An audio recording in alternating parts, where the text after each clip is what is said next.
A continuación se presentará el artículo de Mounir Karatha, Joanna Mollström y David Sein, el efecto de la mejora de la renta relativa en la demanda de redistribución.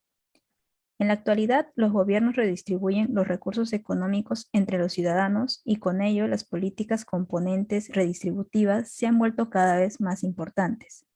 Sin embargo, a medida en que se redistribuyen los ingresos y la riqueza varía de un país a otro. Por ello, la lucha académica por comprender las preferencias individuales de redistribución se ha prolongado durante décadas. En ese sentido, autores como Romer señalan que como una persona relativamente más rica se beneficia menos de la redistribución en términos monetarios, debería exigir menos. Un supuesto implícito en estos y otros modelos que apuntan a explicar las preferencias individuales por la redistribución es que las personas tienen información correcta sobre su posición en la distribución del ingreso. Sin embargo, la validez de esta suposición a menudo se rechaza empíricamente. Asimismo, acerca de las referencias que encontramos, hacemos énfasis que Ciemso encuentra que aunque proporcionar información sobre impuestos y la distribución de ingresos y riqueza afecta las opiniones sobre si la desigualdad es un problema importante, los efectos sobre las opiniones políticas y la demanda de redistribución son pequeños. Acerca del marco teórico en el cual se basa el trabajo, se tuvo como referencia a Piketty, el cual menciona que los agentes con diferentes creencias previas sobre el papel del esfuerzo para el éxito económico tienden a diverger en términos de ingresos, preferencias políticas y creencias posteriores debido a un proceso de actualización limitado. Respecto a la primera encuesta, en este estudio se realizó un experimento con una muestra representativa, 4.500 ciudadanos suecos mayores de 18 años. Se utilizó la primera encuesta para evaluar si los suecos perciben correctamente su posición en la distribución de ingresos. Se pidió que los encuestados informen sobre diversos aspectos, como por ejemplo la información acerca de sus ingresos anuales de un año anterior y la percepción de los encuestados sobre su posición en la renta nacional. También sobre su frecuencia con la que emplean fuentes de comunicación como TV, noticias, programas de radio. También se consultó sus preferencias de los partidos políticos. Finalmente, se vinculan las respuestas de la encuesta con la base de datos de LISA y así se obtiene información sobre la edad, educación, el estado civil, números de hijos, región de origen y las transferencias gubernamentales de los encuestados. Para la segunda encuesta, la mitad de los beneficiarios de la segunda ronda fueron seleccionados al azar para recibir un tratamiento.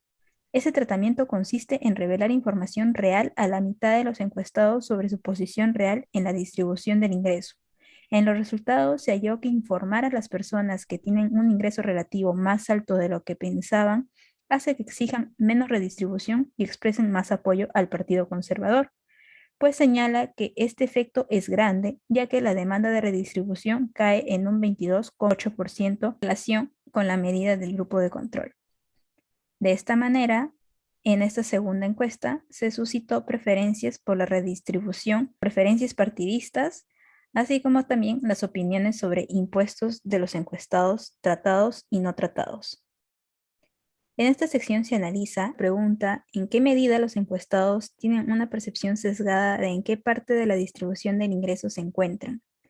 Considerando el sesgo de un encuestado como la diferencia entre su percentil de ingresos real y percibido, en la figura 3 observamos la distribución del sesgo.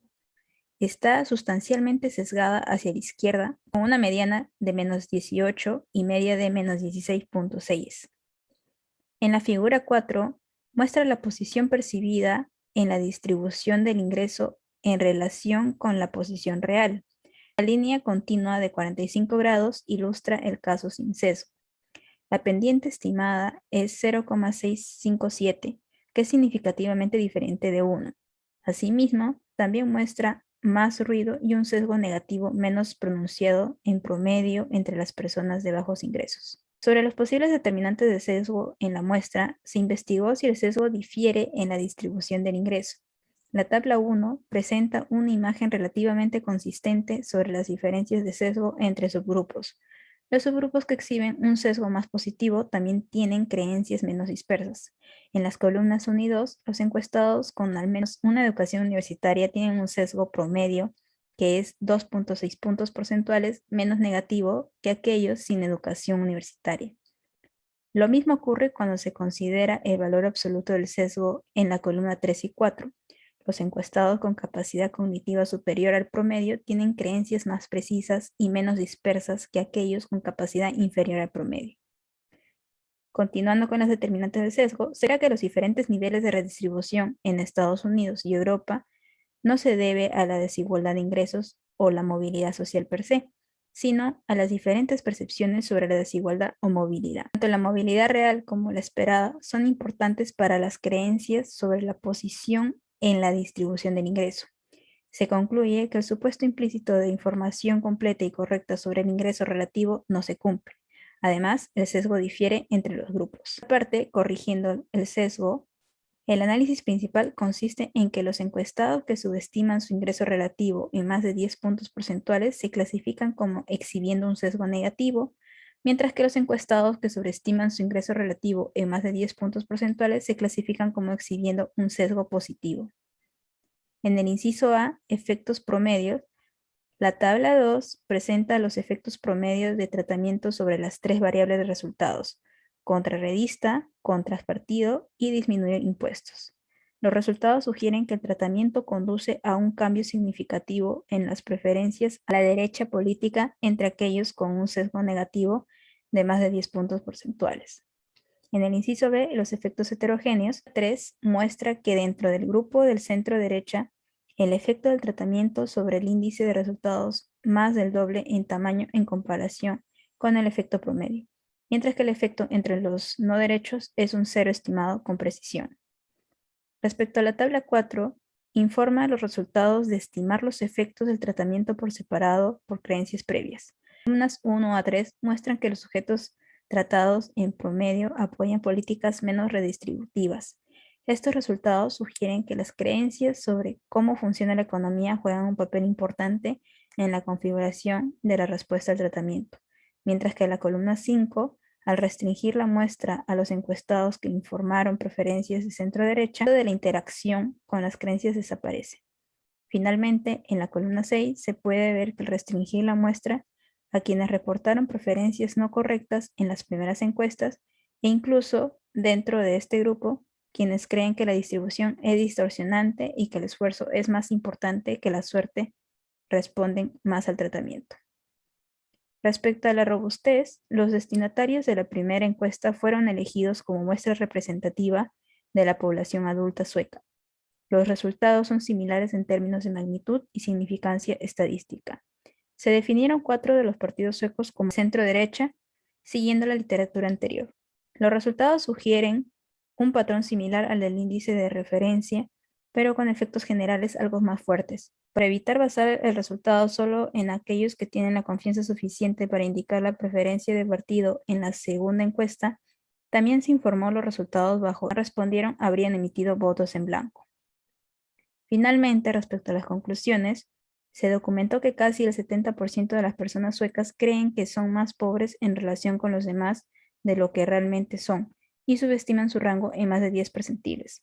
Solo el 6% sobreestima su posición relativa en la misma cantidad. Este efecto es impulsado enteramente por individuos que indicaron preferencias políticas de centro-derecha antes del tratamiento. Podemos encontrar dos implicancias sobre los hallazgos del estudio. En primer lugar, se encuentra que los resultados políticos podrían ser diferentes si los individuos tuvieran creencias correctas y la distribución del sesgo subyacente determinaría la dirección de los efectos.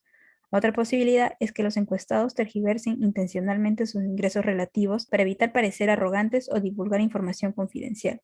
Las percepciones erróneas también pueden surgir de las dificultades para estimar la distribución del ingreso, el funcionamiento exacto del efecto heterogéneo de la información correcta sobre las preferencias políticas necesita más investigación.